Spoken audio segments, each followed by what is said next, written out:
السلام علیکم ناظرین محترم، بدلتے موسم کے ساتھ مختلف بیماریاں بھی جنم لینا شروع کر دیتی ہیں۔ خشک کھانسی نظام تنفس میں پیدا ہونے والے کسی نقص کے سبب ہوتی ہے۔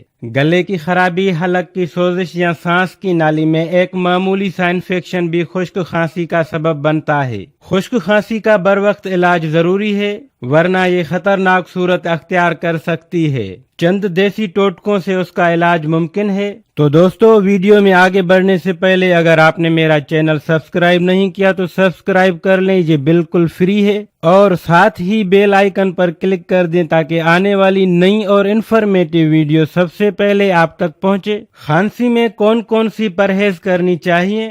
نمبر 1، ٹھنڈے پانی اور سافٹ ڈرنک سے پرہیز کریں۔ نمبر 2، دودھ، دہی اور پنیر کھانسی میں استعمال نہ کریں۔ نمبر 3، خشک کھانسی میں تیل میں تلی ہوئی اشیاء استعمال نہ کریں۔ نمبر 4، پالک، کڑی اور مچھلی کے استعمال سے پرہیز کریں۔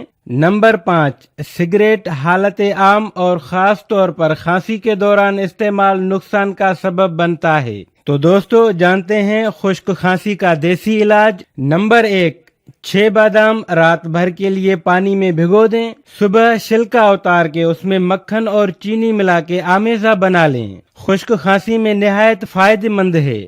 نمبر 2، خشک کھانسی میں بکری کا تازہ دودھ مصری ملا کے متاثرہ مریض کو دیں۔ نمبر 3، خشک کھانسی میں روزانہ صبح شام اونٹنی کے دودھ کا استعمال نہایت مفید ثابت ہوتا ہے۔ نمبر 4، گوند کیکر، گوند کتیرا، نشاستہ، رب السوس ہر ایک 50 گرام، قند سفید 200 گرام، مغز بادام، مغز کدو ہر ایک 30 گرام۔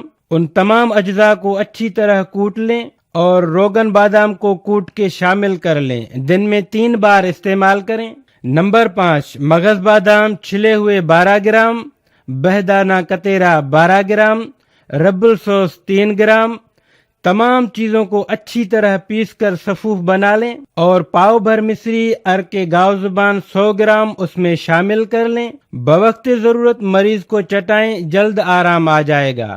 ویڈیو کو اینڈ تک دیکھنے کا شکریہ۔ اپنا بہت خیال رکھیے گا۔ ملتے ہیں نیکسٹ ویڈیو میں، تب تک کے لیے خدا حافظ۔